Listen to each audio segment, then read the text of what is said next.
Hi, I'm Andrew Rich, and if you're like me, you look at the state of modern wrestling discourse and think, wow, what a cesspool. That's why I'm here to tell you about Music of the Mat Remix.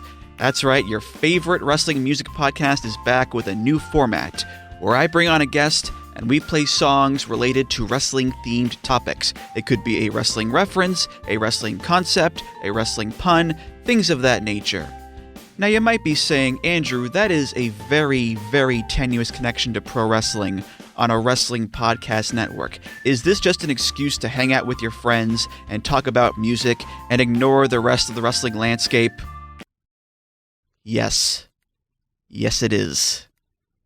So listen to Music of the Mat Remix on the Voices of Wrestling Podcast Network, available on Apple, Spotify, or your podcast player of choice. Hello, Voices of Wrestling Podcasting Network listeners. I am Jeff Hawkins, co-host of Shake Them Ropes, with a very special announcement. If it's been a while or you've never listened to us before, the original gang is back. Myself and Rob McCarran, back talking wrestling. We have no idea where this show's going to go, where we're going to keep any of the old bits or any of the old things in there. It's going to be a process. It's going to be a journey, and we'd like for you to come along with us. Only on Shake Them Ropes on the Voices of Wrestling Podcasting Network. This podcast is a member of the Voices of Wrestling Podcasting Network. Visit voicesofwrestling.com to hear the rest of our great podcasts, as well as show reviews, columns, opinions, and updates across the world of wrestling.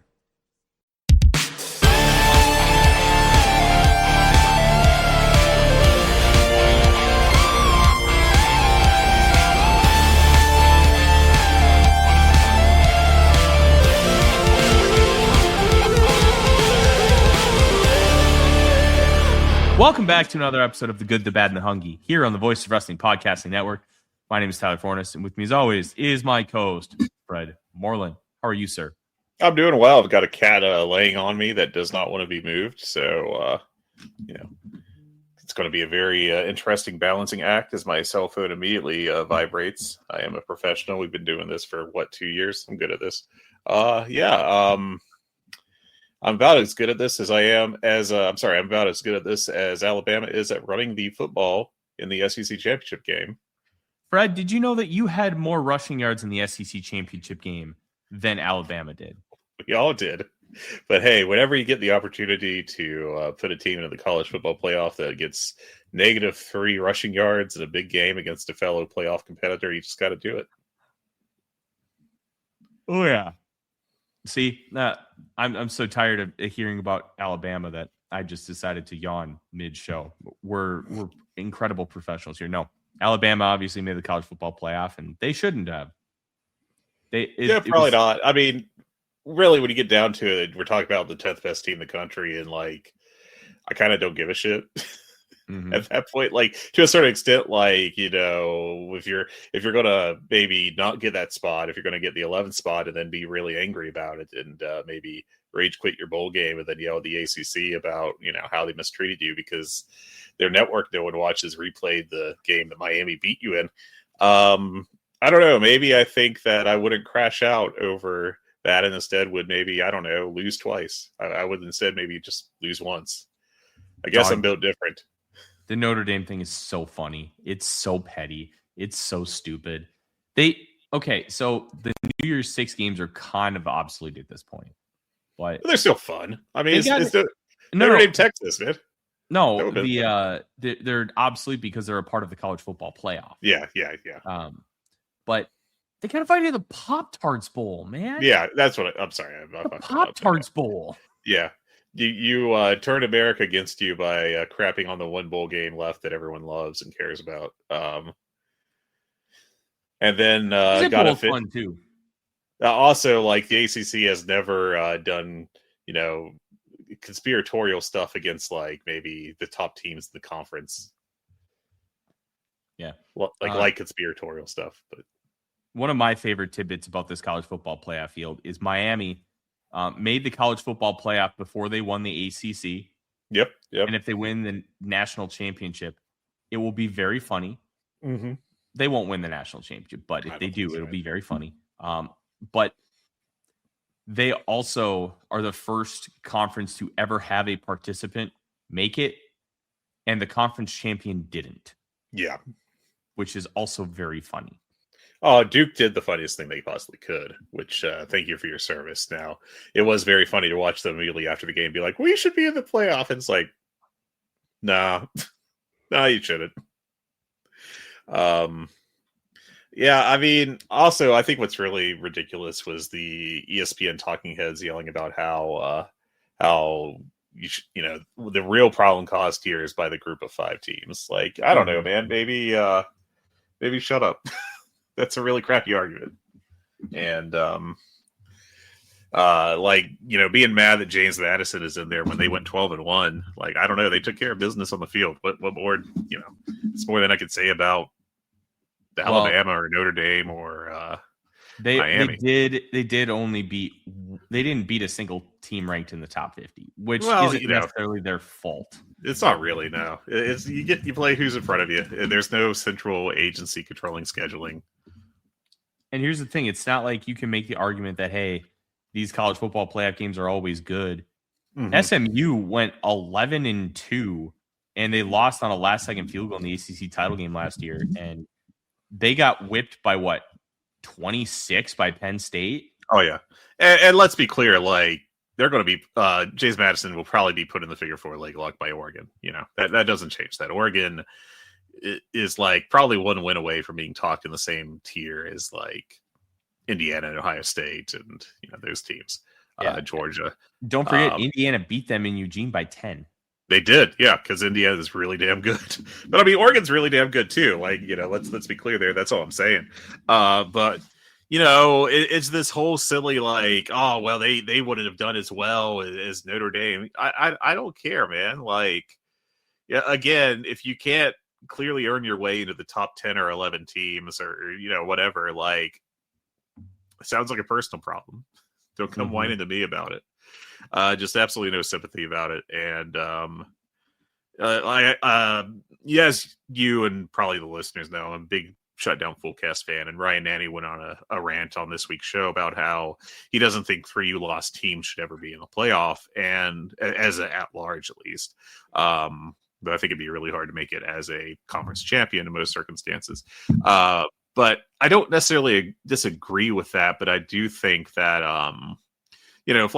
if a team were to lose to like Indiana and Ohio State and Georgia this year, and then, in nice tight games and dominate the rest of the teams, like I'd have no problem with them getting in, but that's definitely not what happened with Alabama. So yeah. I don't think you should put in there that a 3-loss at-large team can't make the college football playoff, because there's always going to be circumstances. Well, we had a bunch of 2-loss teams this year. Mm-hmm. All it would have taken is Notre Dame to lose to USC, Miami to lose to one other team, Vanderbilt lose to Tennessee, and then all of a sudden, all of your 2-loss teams now have 3. So yeah. I think that idea is pure. I like the intent behind it. I completely understand. My big thing is you need to get rid of all these fucking bozos on the college football playoff committee and hire junkies, college football junkies, to run it. Because you know what? They will actually do a good job, because there's zero reason why you had Notre Dame over Miami all that time. And then last week, we're going to flip it because of head-to-head. No, it should have just been that way the entire time. You absolute idiots. And they gave Alabama credit twice for that Georgia win. And they didn't give them any discredit for losing by 3 touchdowns on a neutral site. Or guess what? BYU lost by 3 touchdowns. Neutral site. They got penalized for it. Ohio State lost by a field goal. They got penalized for it. I'm sorry. It's okay to use different criteria for different teams in different situations, because the way the criteria is laid out is very vague. These are the things that matter. But in each individual case, if you're arguing for 2 teams, I may talk about strength of schedule in one argument, and I may talk about common opponents in another, and why both of those make sense as far as who's above the other. Like that's okay. You're using the criteria properly, but each individual case is different. You can't just give every benefit of the doubt to Alabama and none of it to BYU, none of it to Notre Dame. It does not work that way. I still think Vanderbilt should have made the tournament. They should have been in the football playoff. They or BYU or Utah, I think, all had reasonable claims to that 10 spot. If Vanderbilt was Alabama, if Alabama had that resume, they would have been in no matter what. It's because it was Vanderbilt. I personally would like to see the team selection be done by computer at this point, because I think we have proof. So funny because we raged about the BCS. Yeah, but they're kind of crappy computers. They weren't as good. Like Bill Connolly's SP Plus is about as good as it's going to get. And I think that his 10 picks would have been Ohio State, Indiana, Texas Tech, Oregon, Georgia, Notre Dame, Ole Miss, Texas A&M, Miami, and Utah. I mean, people would have complained about that, but the thing is, they're going to complain about that, the last picks anyway. That's just how this works. Pretending that it's going to change no matter what the metric is fantasy. And I don't know. I mean, like, I seriously think, yeah, sure, why not Utah? Why not? I have no problem with Notre Dame being in. But at some point, if you have 2 or 3 losses, it's kind of on you. Okay. So you can still calculate the BCS. Here would have been the teams in for the BCS. Let's do this. Okay? On our AEW podcast. So, okay. James Madison would have got the 12. Tulane would have got the 11 seed. All right. So they were 18 and 19 on the BCS standings. Okay. Yeah. That's fair. Indiana's 1 at 0.9998. Ohio State 2, Georgia 3, Texas Tech 4. So we're batting 1,000 so far. Yeah. Oregon 5. And probably the acclaimed top non-conference champion team. Yeah, they're probably there. Oregon 5, Ole Miss 6, Texas A&M 7, Oklahoma 8. We're batting 1,000. Yeah, this is exactly what the committee did of those first 10 teams that I mentioned. This is where things get difficult. Notre Dame at 9. Sure. Alabama at 10. Okay. So Miami would have been the team left out. Yeah. And I've been saying it in all my group chats and anywhere I can say it. I think week 0, every team should be mandated to every Power 4 team should host an FCS team. And I think they should use it as their preseason game. And then week 1 games will matter a little more because those week 1 games are such a shit show. Yeah. Alabama and Florida State, kind of case in point. Yep. I think they should have been penalized for it, but not nearly as much as they should have been. They weren't penalized for it at all, which is horrible. No, not really. And, I can see the argument that, well, it's week 1 and in the NIL era, like maybe you give a little grace with that. It's still, I think, the worst loss of any reasonable playoff contender, unless I'm forgetting something. No, the worst loss of any playoff contender is Texas losing at Florida. I don't think it's close. Really? You think Florida is worse than Florida State? Florida went 4-8. Also, I don't really think Texas ended up being like a top tier serious playoff contender. No. Like they're in that like next 10 batch, but like I don't. They were 14th in the final BCS standings. That seems a little too many, but they were the 4th team out for the BCS.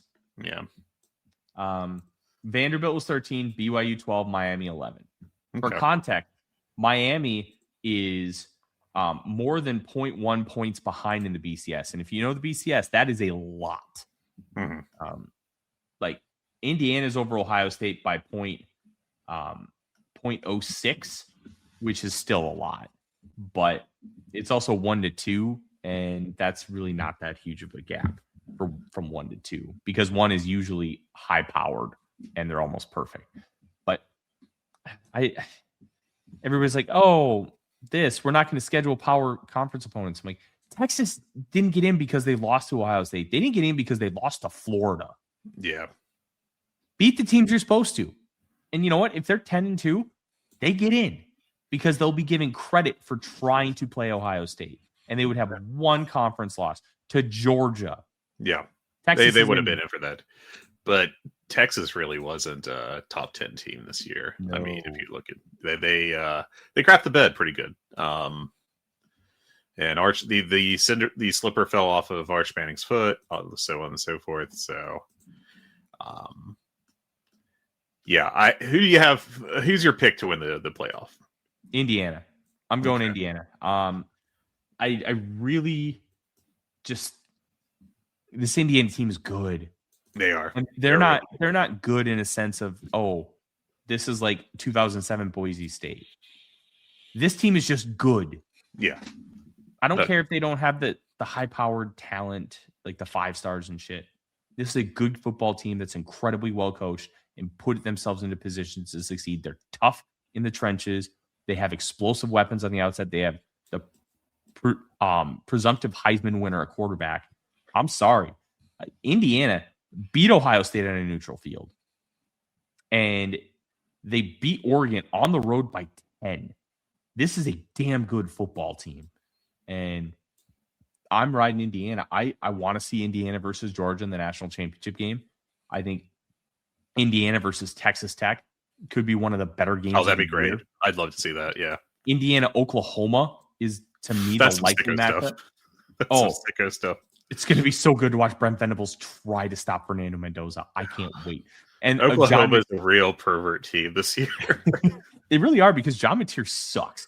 Yeah. Okay. Well, he's good in a very specific, very vibes-based way. You know, John Mateer is. I'm trying to think of the wrestler comp for John Mateer. John Mateer is Ruby Soho. Okay. When Ruby Soho is in with a good opponent, she's very good. But when she's in with the bad opponent, she kind of stinks. And we talked about that. She wrestles to the level of her competition. John Mateer is just a fucking bozo. And he plays bozo ball. And it's all over the place. And because it's all over the place, I think there's a better comp than Ruby Soho. But that's what I got. So. It's crazy. Because he's got talent to be an NFL quarterback. He's just an idiot. My heart is with Indiana. I think there's 3 teams that are logistically the top contenders, which is Indiana, Ohio State, and Texas Tech. I'm guessing that Ohio State wins because, they just take care of business, really. But, I think at E3, those 3 are very close together. And, of course, with college football, weird things happen. So, any other team like Oregon or Georgia winning would not be a complete shock to me.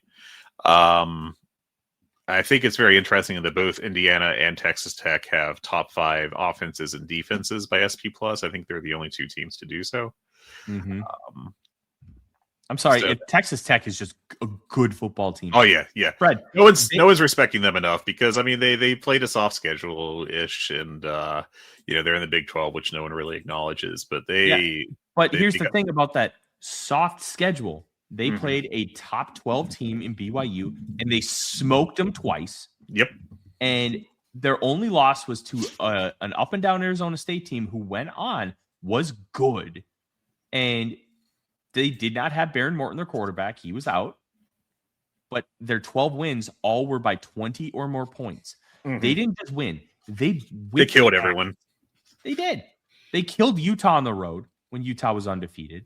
They just beat the piss out of everybody. Mm-hmm. And at a certain point, it's like, okay, if you're in the Big 12 and you're playing a Big 12 schedule, okay, yeah, maybe we can downgrade you a little bit. But they were just destroying everybody. And that, to me, is a separator. Well, if you're destroying anybody, you go to the SEC. That team probably goes 6-2 in conference. Yeah, if not better, if not 7-1, I think they still would have made the playoff for sure in the SEC or even the Big Ten. I mean, I honestly don't know that outside like the top 2 or 3 teams that the rest of those 2 conferences were that disparate. We'll cut the college football talk short here, but I will say that the Arizona State coach, Kenny Dillingham, if I were Michigan, given everything that happened this week, and it's not really funny what happened this week, it's more and more details came out, and it was more and more worse. I'd be looking at Kenny Dillingham from Arizona State. I think that would be a good candidate. Anyways, let's talk about pro wrestling. The reason we are here. We'll go over some news, and then we'll talk a little bit about the Continental Classic, and we'll hit the bricks. Not entirely sure if we'll have a show next week. I still don't know what my holiday schedule is because nobody tells me nothing. But news. All right. So the big story I think affecting AEW right now is stuff that we really don't have enough details about because it's still in flux. And additionally, the details in terms of the story, wrestling is like dead last in terms of importance to it. But Paramount is attempting a hostile takeover of Netflix as a counter to Netflix's planned purchase to buy Warner Brothers Discovery.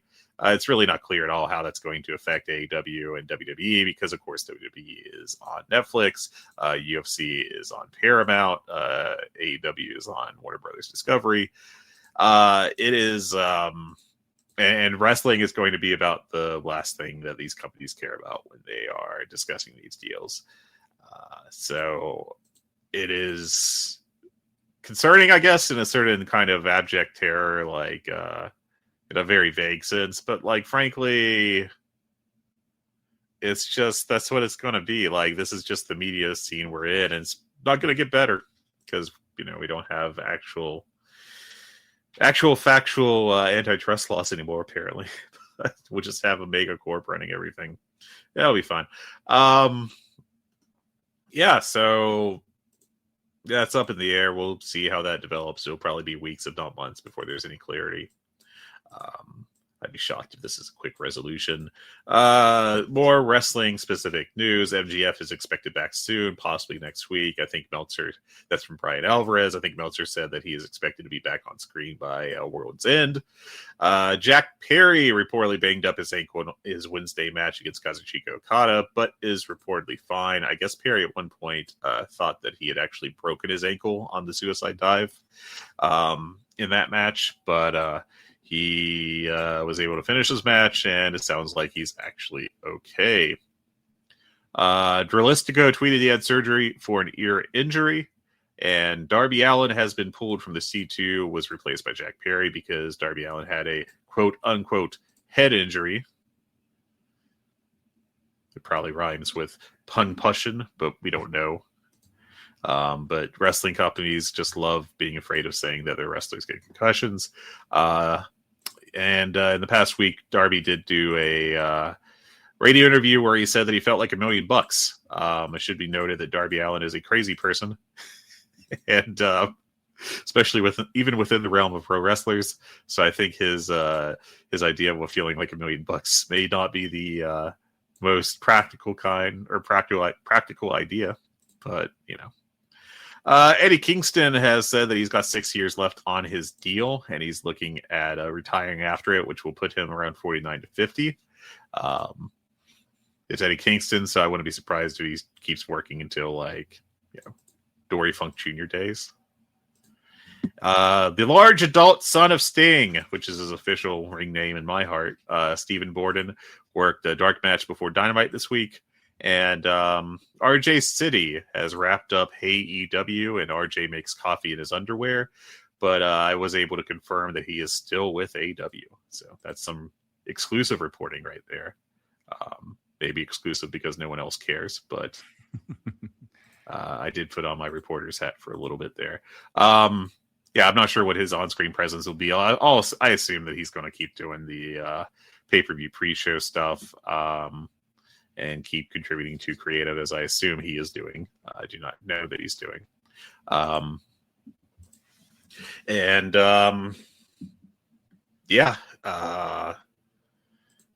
is all the AEW news worth noting, I believe, at this point. I think the most interesting part is MJF, of course, coming back because he is a top star in a company that for a while had too few top stars around. And that will benefit them. And I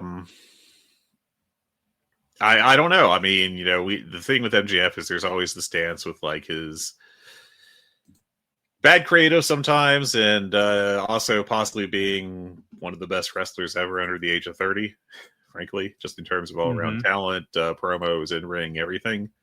So, it'll be great to have him back, I think, but there's always the specter of the brochachos and various other creative question marks from his past that I think will always come up with him. But of course, it'll be interesting to see how he does return. Upcoming this week, we have their show in Cardiff with Winter is Coming for Collision. I've seen 5 matches announced for that, which is Daniel Garcia challenging Mark Briscoe for the TNT Championship, Josh Alexander against Swerve Strickland, Claudio Castagnoli against Konosuke Takeshita, Jamie Hayter and Chris Statlander against Julia Hart and Sky Blue, and Mike Bailey against Kevin Knight in the C2 as well, which is the Claudio Takeshita match is also in the C2. Those matches could be fantastic. And of course, we have Worlds In on December 27th. And there's nothing really announced for that yet, outside of the fact that we'll have the semifinals and finals of the C2 on that show.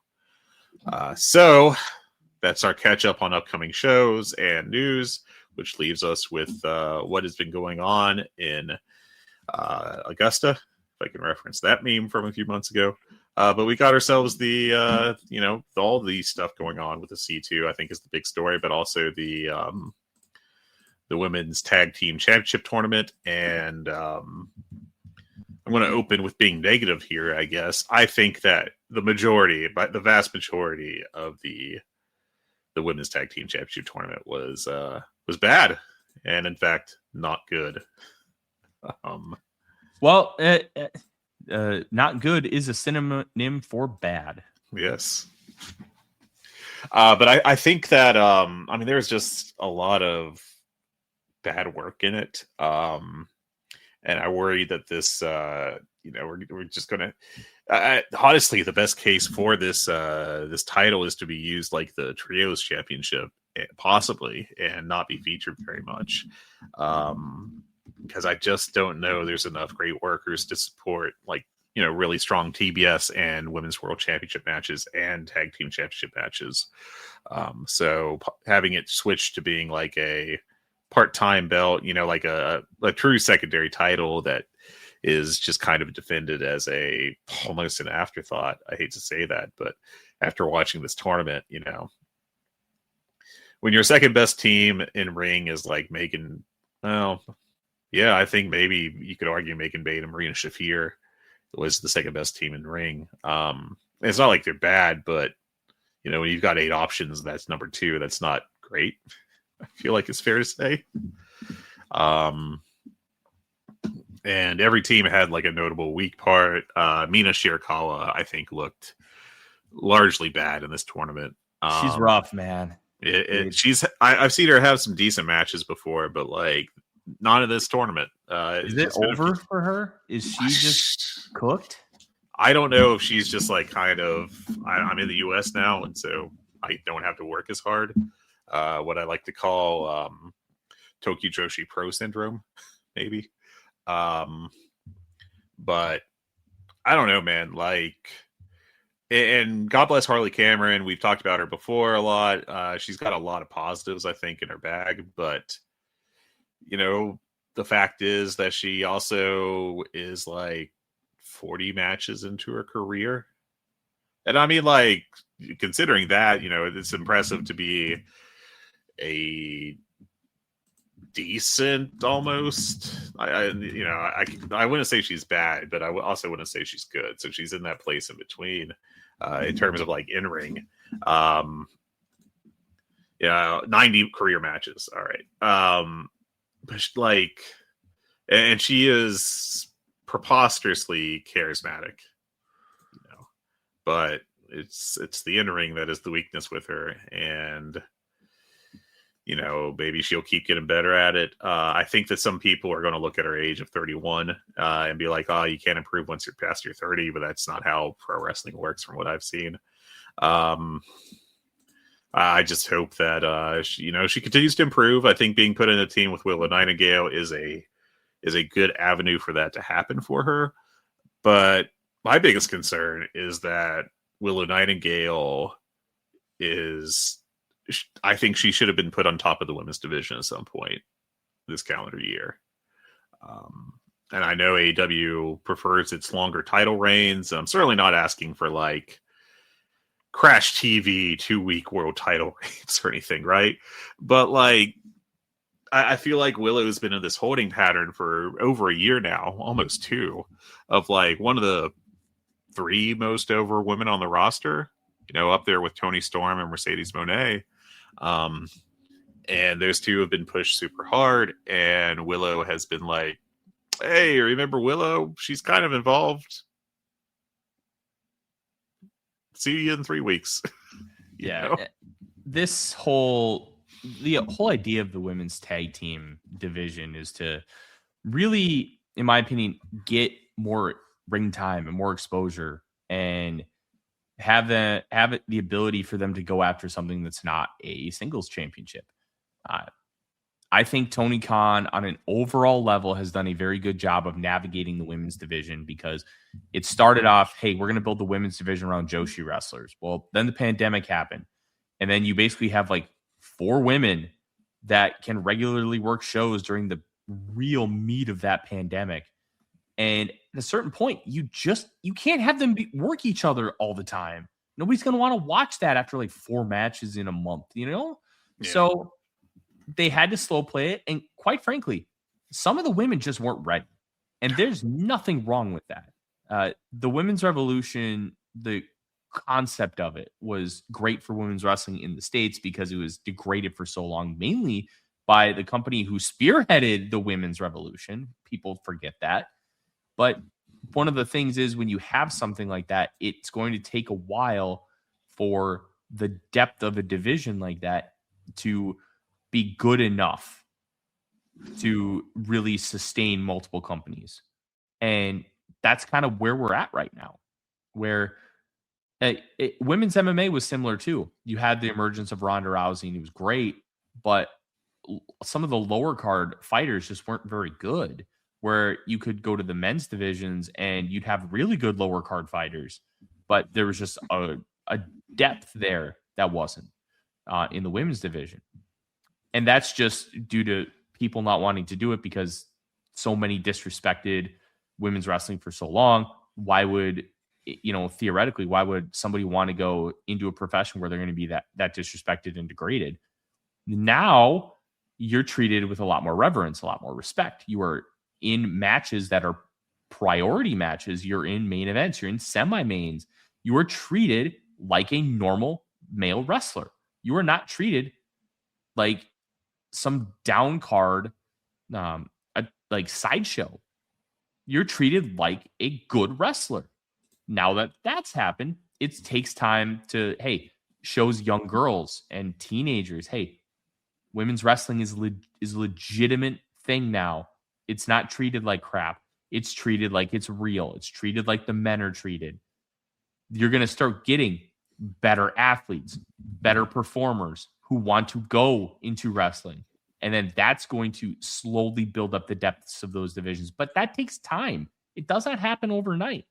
And we're still in the process of that really building up. The infrastructure is not there. You could argue it's somewhat there in Joshi, but Joshi in itself has had its own ups and downs, and it did not come out of the shoot fight era nearly as strong as men's wrestling did. And men's wrestling in Japan isn't exactly thriving either. And even though the Tokyo Dome sold out, well, guess what? Hiroshi Tanahashi's last match ever against Okada, that is what sold out. You're going to get about 20 to 25,000 just for the Wrestle Kingdom name. The rest is Tanahashi Okada. Straight up. But after that, New Japan's not exactly thriving either. The only company that's truly thriving is Stardom. But you have to build up the right infrastructure. And getting these women kind of Noah. Yeah, Noah's been up and down. Yeah. But it's almost like average out, they're just kind of stagnant. But it's a little bit of a roller coaster with their attendance. By Noah standards. By Noah standards is pretty good. So the reason why I like the tag team division is because it gives more opportunities for ring time. And that is, to me, the biggest problem right now with AEW. You don't have enough opportunities for ring time. back in the 1990s, you'd be doing the house show loop. And guess what? These lower card acts would be getting 8 to 10 minutes a night, working with the same people to perfect their skills and work on different things and be able to, hey, we did this last night. Let's do this tonight. Let's see how it works. And you're not getting those reps anymore. You have to go to like GCW and work these really bad, not well-trained wrestlers. You can try to go to West Coast Pro, but Prestige is gone. Deadlock is about to be gone. There's just not enough indie companies to really be able to hone your craft. So adding this, now, honestly, I want Dark to come back. I don't care if these women only get 5 minutes in a squash match. Guess what? They're working and they're improving. And those squash matches help. We need that back. But we're not going to get I'm going to push back on that last bit a little bit, if that's all right. Because I think it's a fair question of if they actually have been improving. Because you look at some people that have been there for like 3 or 4 years that we hoped would be on the come up, like Anna Jay and Ty Conti and Sky Blue and Julia Hart. And I don't think any one of those four, just to pluck these examples out, have really meaningfully improved in the ring. Okay, so I think we're having two different conversations. Oh, you're talking about them improving. So sorry if like no. I think you're talking about the minutia of are these women actually improving, and I'm talking about the idea of the more reps they get and the more they improve. So yeah, you would definitely. Yeah, I think more reps would improve, but like I don't think my point is I don't think the dark reps were really getting it done. So what I've said for ever since we started this show that they should be doing is sending them out, yes, to the indies where maybe they're not working with top talent, but you could be making sure that they're working with people like Masha Slamovich before she gets canceled, Jody Threat, even Nicole Matthews, who, I think she has definitely had her moments over her career, or just send them over to Stardom or Tokyo Joshi Pro or whoever and be like, hey, listen, they're going to go live there for 3 months. You can book them. We'll pay them. You don't have to pay them. Keep them reasonably strong, but you don't have to put the top belt on them and have them kill everyone or whatever. And do something like that, or even send them over for a year. I mean, look, if you're assigning young talent to like lower levels of money, then it's probably in your best interest to devote just a year of their career to them developing and hopefully becoming much better in ring. Than what I think has kind of happened with, just to pick the example, Julia Hart, who I think, she's definitely shown strong flashes of getting it in general, but not the in-ring part. And she really hasn't progressed positively when it comes to having good matches. And I think you can go up and down the women's roster that it was around in 2020, 2021. And yes, pandemic, et cetera, but that's not the entire time period. And point out hey, look, none of these people have really upped their game significantly. And I think that's kind of why we're going to have this issue with the Women's Tag Team Championship. Unless they're oh, well, we're just going to put it on Chris Statlander or Mercedes Moné and also have them be the main champs, and then once in a while just have them have a tag title defense. So this is interesting. I'm pulling up Cage Match right now. If Cage Match will actually load, we'll find out. But I want to figure out how many matches Julia Hart has had, because I'm not going to guess 275. No, I'm just saying the last 12 months. The last 12 months? Yeah, because the idea of 21, I'm guessing. Well, Cage Match ain't loading, so it's loading for me. Hold on, I almost got it. Okay. Looks like it has been 36. Okay. She's what, 24? And she only had 36 matches, 3 a month. Mm-hmm. That's not enough. And she also was out from late April last year through the end of the year. She came back on New Year's Day this year. Yeah. So someone like Julia Hart should be wrestling 80 to 100 times a year. Yeah. I'm not saying that we need to go back to the days of you're on the road 300 days a year. No. But what I am saying is when you are somebody as young as Julia Hart, who has an incredible presence on television, she commands the camera. She is very, very comfortable in her role and everything that she's done. She's got great charisma. The in-ring needs to match or at least get to a very acceptable point. And you're right, it's not there. And it's not improving nearly what we thought. Some of that, I think you can credit to the fact that she had that injury. And coming back, it can take some time to, get reacclimated. Let's say through February. It takes 2 months for her to kind of get more comfortable with working out and all that stuff. Okay. But then what happened the last 10 months? Why haven't we seen any kind of real improvement? I think it's because she's not getting regular work. 3 matches a month. This is pro wrestling. This is not playing football where, you're in these car wrecks and stuff. Wrestling is, you're still putting your body on the line. It's still very physical, but it's much more controlled. You have control over what your body is doing. And you're only going, a lot of these matches for someone like Julia Hart, you're going 7-8 minutes. We need more. This is where Dark would be really nice. Or if Tony Khan could just be hey, I want to bring back AEW Dark. Let's just put it on HBO Max. What I think Tony Khan should do is make ROH a proper promotion, by which I mean don't be taping your matches before and after Dynamite when people are tired or aren't there yet or are leaving. You need to just go down to that soundstage in Orlando or someplace similar. Just do it at Jackson's, make Daily Place similar to Full Sail or whatever, and just go in and for 1 day a month tape 4 episodes of proper TV and not this slop that Ring of Honor is on a weekly basis. And, now, I do understand what Tony Khan is doing here, because you used to be able to go to a Dynamite and you'd get a Rampage taping. So you'd get an extra hour. So you would get essentially a 3.5 hour wrestling show with some teardown and some setup. Okay. That I understand. You're trying to give more value for the dollar, and Rampage, it's going to be on TNT. I think that's a good idea. It's smart business. But the problem is now that it's ROH, you're telling people, we're different because we're into the minutia of pro wrestling. We cover it. So we view things from a different lens, Fred. The average fan, and I don't want to bring up the mythical casual fan bullshit because that's not what I'm talking about. The average pro wrestling fan is turning it on Wednesday nights and then buying some pay-per-views.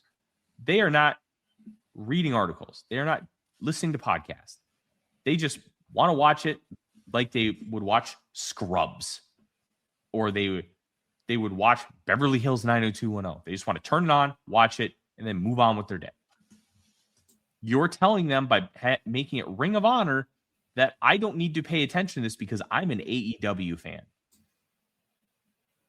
People aren't paying attention to it. Tony Khan doesn't take it seriously with how he presents the product. Well, and part of the problem is he gave in to the people that were bad faithing. Oh, I don't want to see the Ring of Honor World Champion on AEW TV. You much like the rankings, you should have just ignored them on that. And be like, this is how we work, and suck it up. But I mean, Jason Hart for our site tried to review the weekly TV for Ring of Honor and gave up after I think it was 4 months because it's a crappy show that nothing happens on. You're lucky to get you're fortunate if you get a great match once a month on that TV show or the streaming show or whatever you want to call it.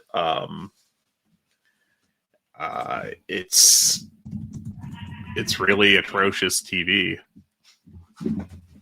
And, it's not good. No. And I'm not saying that the workers in there are bad or anything, but whenever he shows 15 3-minute matches, it's not 1981 anymore. Yeah, it's at price to steal food for my wife, apparently. Something needs to change from the Ring of Honor perspective. Personally, Fred, just make Ring of Honor dark. Do some basic storylines and then just... It's dark. That's the problem. No, but they should treat it like they treated dark at the end. They're treating it like that's the problem. No. That's the exact problem. No, because they're half-assing both sides. You can't half-ass two things. Whole-ass one thing.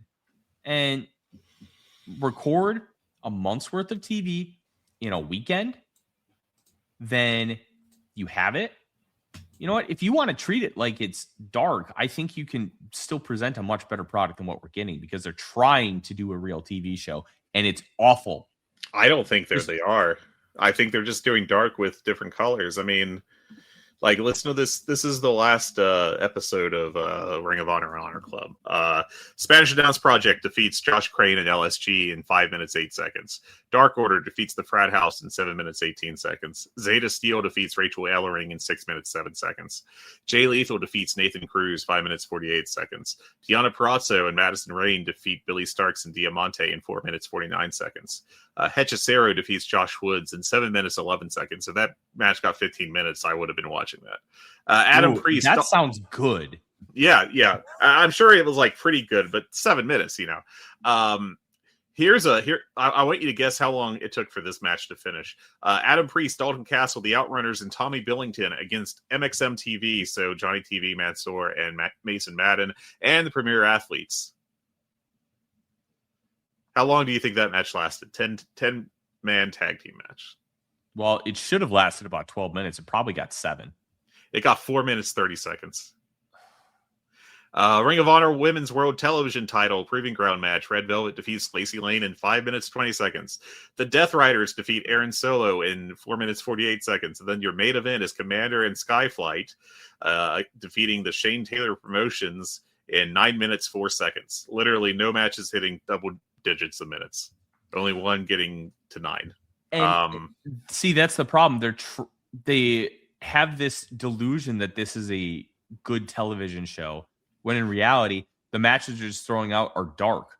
So just lean into the fact this is just AEW dark. How are you? Just go with it. That's what it is. That's how they treat it. I like what you're proposing is what they're doing, and it's not working. That's not how they're thinking about it, though. They're thinking about this is an actual television show with stories. No, they aren't trying with this. This is a complete afterthought. Like, I would argue that maybe they're not even putting as much effort into it as dark at points. Would you like to guess how many matches that aired on the Honor Club show have a 7.5 or better on Cage Match this year? Not counting the pay-per-views, just the Honor Club streaming TV show. The entire year. It is December 12th. 6. 2. 2 matches. Alex Windsor Suri on October 2nd, or at least that was when they taped it, and Blake Christian and Lee Johnson against Commander and Mascara Dorada. All year, they had 2 matches worth a damn as far as quality on that show. Good old vanilla, baby. All right. Let's talk about the good wrestling, which is Continental Classic. Outside of the fact that Tony Khan refuses to announce a schedule for any tournament he ever does, because I don't know why. It's truly an astonishing thing that he really sticks to, and I will never comprehend.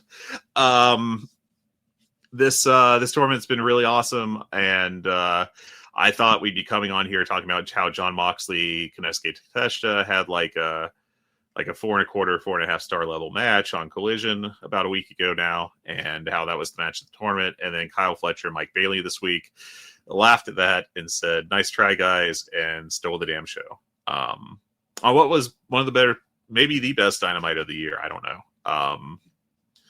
But that they had a legit 5-star match. Meltzer went 5.25 on it on Dynamite this week. That absolute fantastic performances by both guys. That same show had Jack Perry in an actually really, really good singles match. So he might be getting off by shitless soon if he keeps this up. They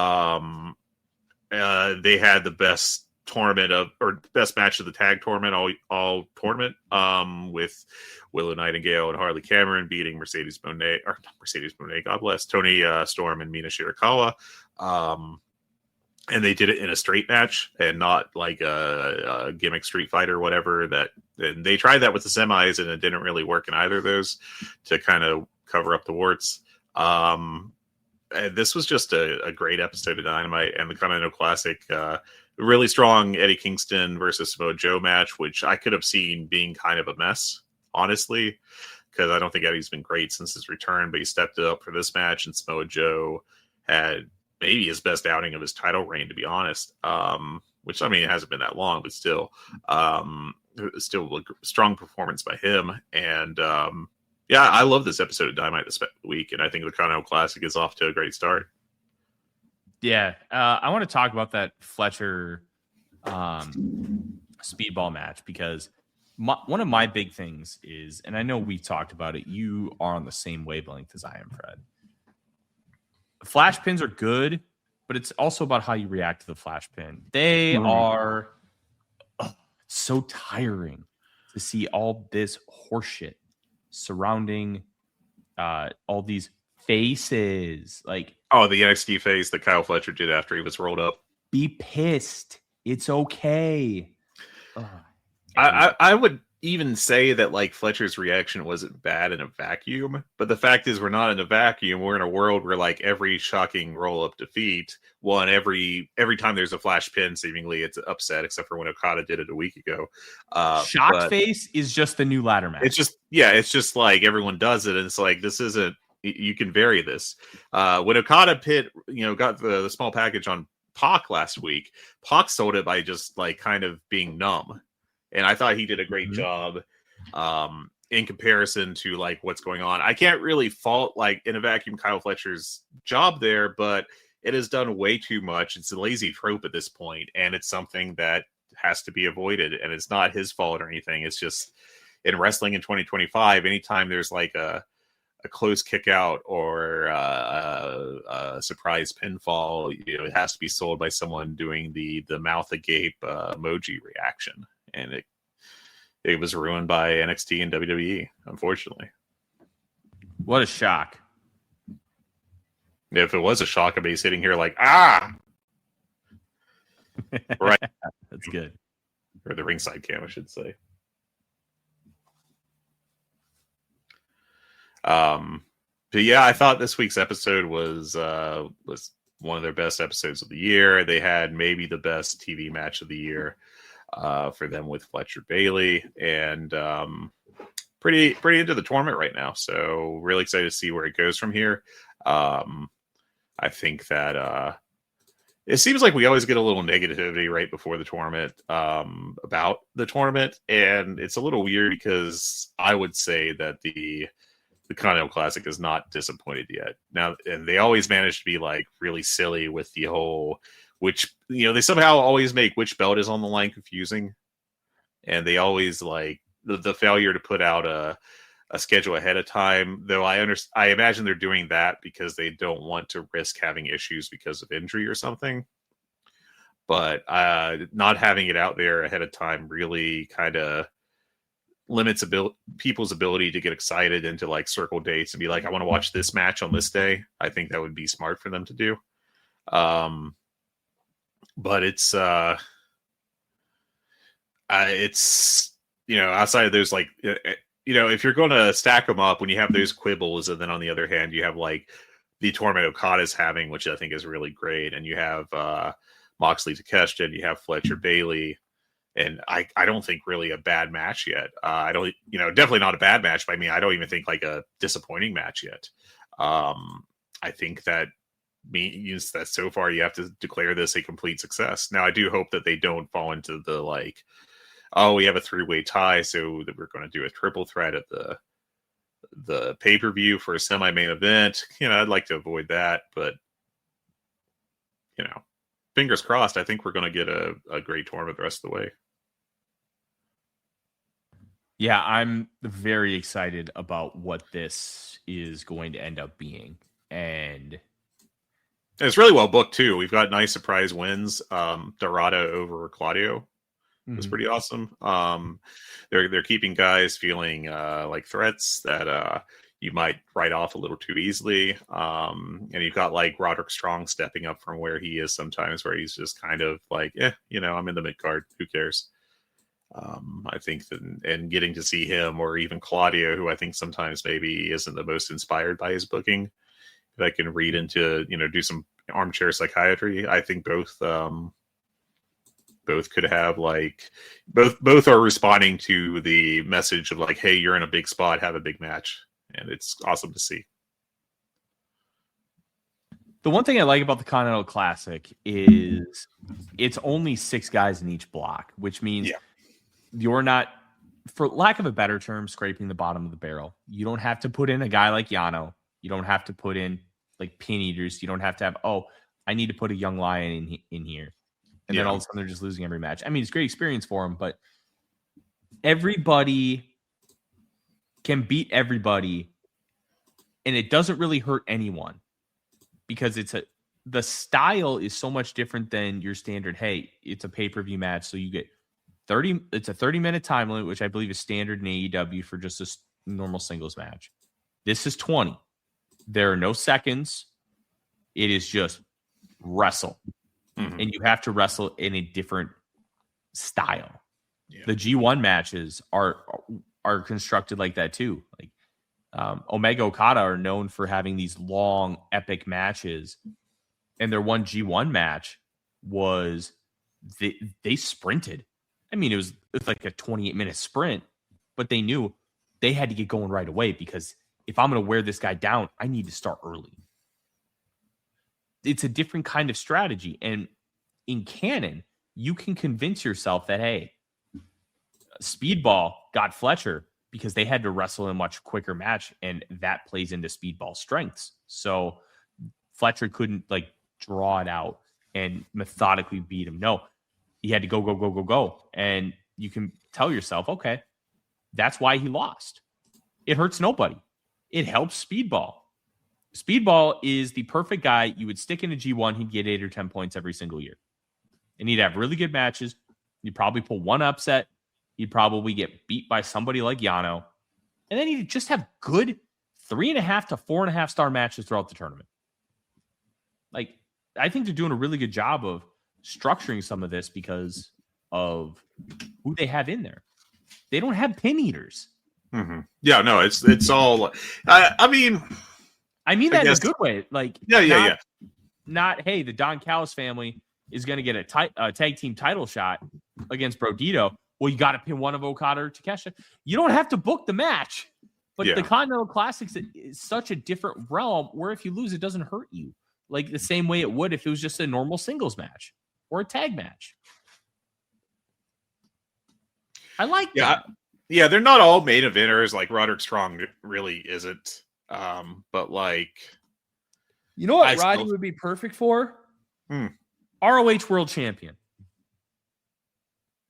If ROH was an actual company, he'd be a great ROH World Champion.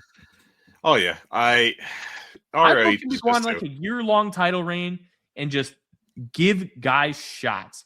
Build up Lee Johnson for 6 months, then give him a title shot. It'll be his first major title shot, and then beat him in a pay-per-view.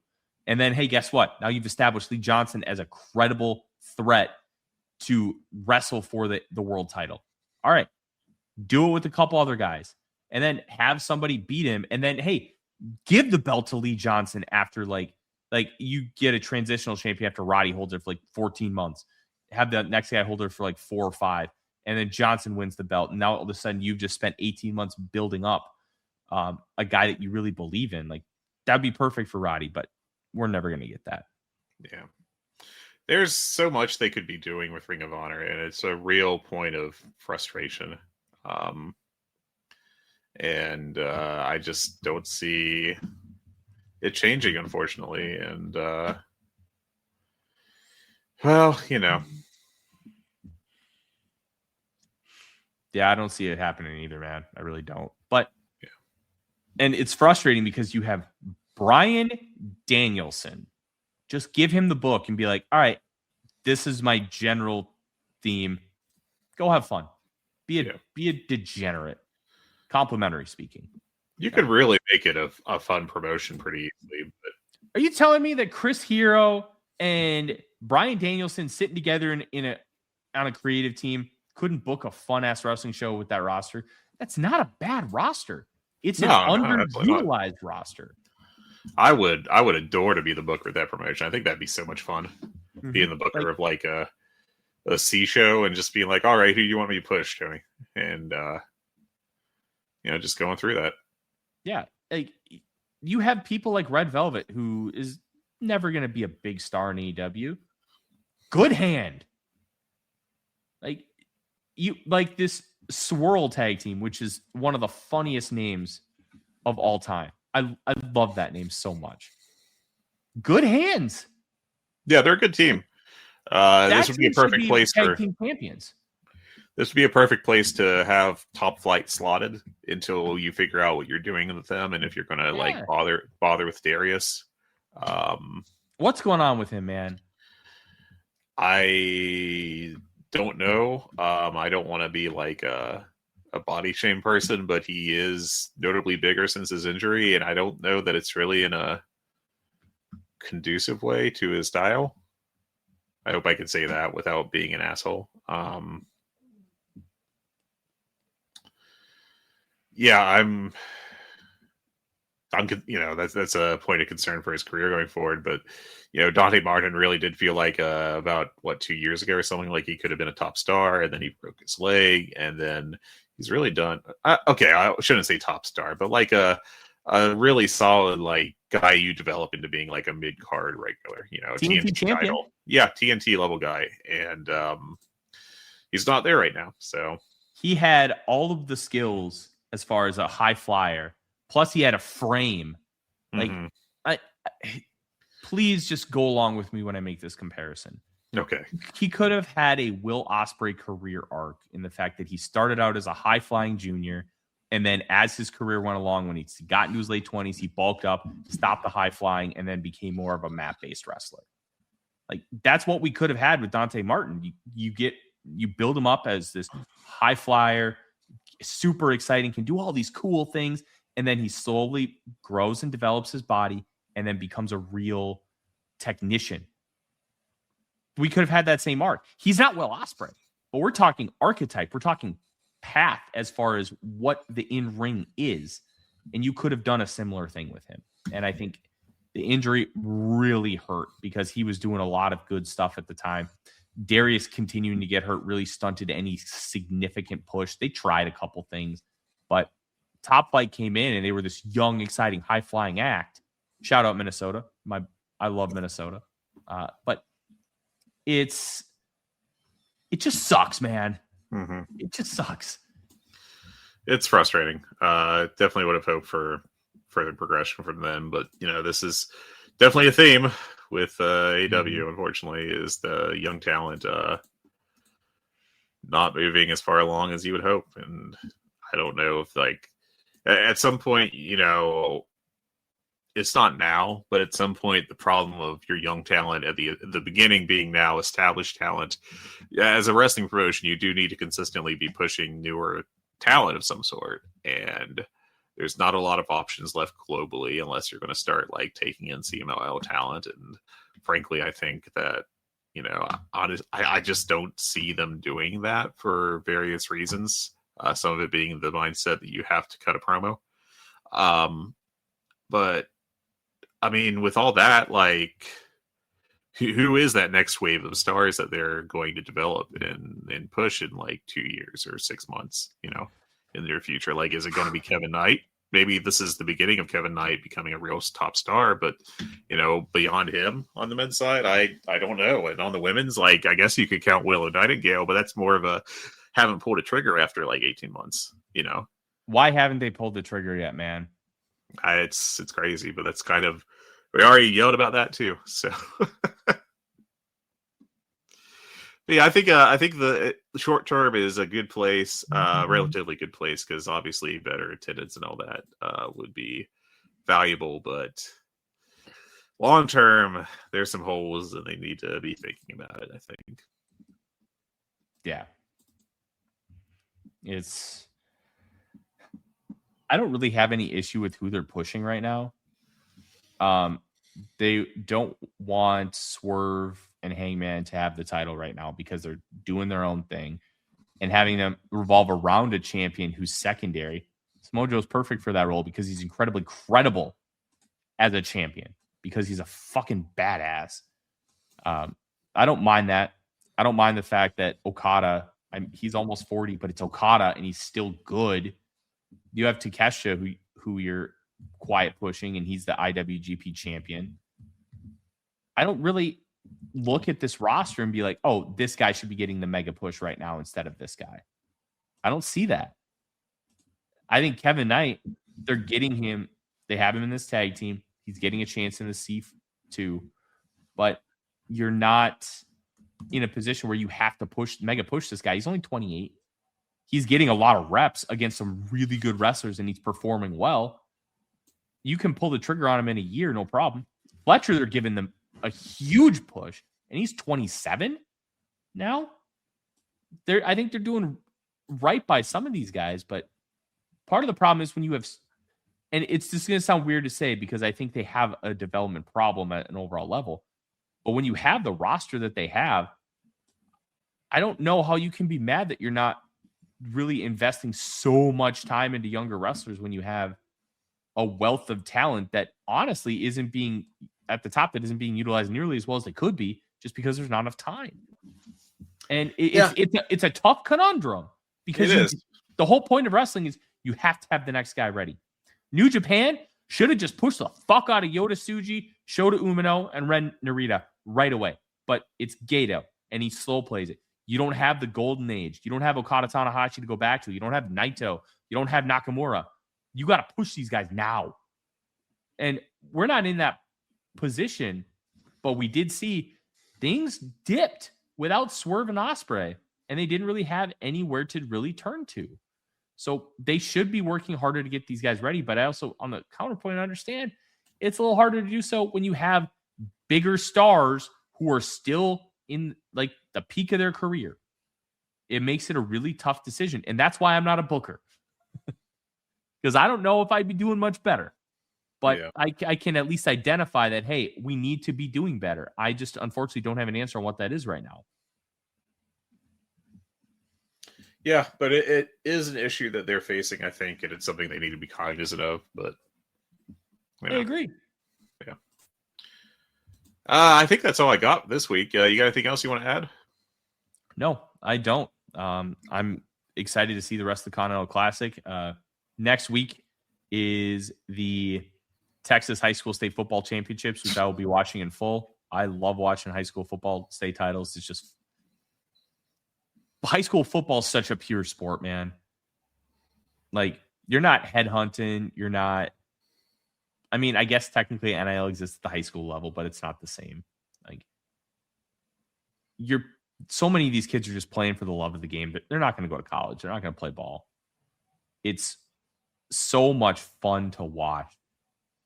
It's most of the time it's bad, but it's just pure. And I'm really excited about it. Yeah, it'll be a good time. Thanks everyone for listening. If you want to make a donation to us, you can with Red Circle. It'll be a link in the show description, blah, blah, blah. Otherwise, thanks for joining us. Join us next time, which maybe next week or maybe next year. I don't know. We'll figure it out. There'll be a show when there is. Yeah, it's with the Christmas holiday being on a Thursday and the Minnesota Vikings with my shoot job playing on Christmas Day. Going to make it a little bit more difficult to get a show, but we'll see what we can do. If you don't hear from us before then, have a Merry Christmas and a Happy Hanukkah, which is currently right now. I believe Hanukkah started yesterday, if I'm not mistaken. Yesterday or Wednesday. I'm not sure. Whatever holiday you celebrate, we hope you have a great one. If you don't celebrate any of them, I just hope you have a good day of the week. There you go. Take care. God bless. Enjoy AEW. See y'all. My name is Tyler Fornes, and I am one of the co-hosts of The Good, The Bad, and The Hungee AEW podcast here on the Voice of Wrestling Podcasting Network. We take a broad scope approach to the world of All Elite Wrestling and the entire universe of Tony Khan. We talk about the big matches, the big stars, the promos, the storylines, And we also look at it from a big picture perspective. How are things going to change over the course of the next 10 years with AEW still in the picture? How are companies like WWE going to adapt and adjust to AEW? Are they going to be a similar way like they did with WCW in the late 1990s? Will there be a counterpunch? We talk about all of that and more on The Good, The Bad, and The Hungee every week on the Voices of Wrestling Network. Hey everybody, my name is Jesse Collins, and I am the host of the Gentleman's Wrestling Podcast, a show right here on the Voices of Wrestling Podcasting Network. On the Gentleman's Wrestling Podcast, we take a deep look at individual issues and stories that are going on in the wrestling world. Each episode is about a different topic, and we take a thorough and educated look at things ranging from current booking trends to breakdowns on individual performers and angles to investigations into different fan cultures across the industry. In addition, we keep a close eye on the wrestling media, and as a professional journalist, I bring a unique perspective to how current issues in wrestling are being covered and discussed through the wrestling media. We have a revolving series of guests from across wrestling punditry joining us on each episode, and we hope that you make the choice to give us a listen on wherever you get your podcast from.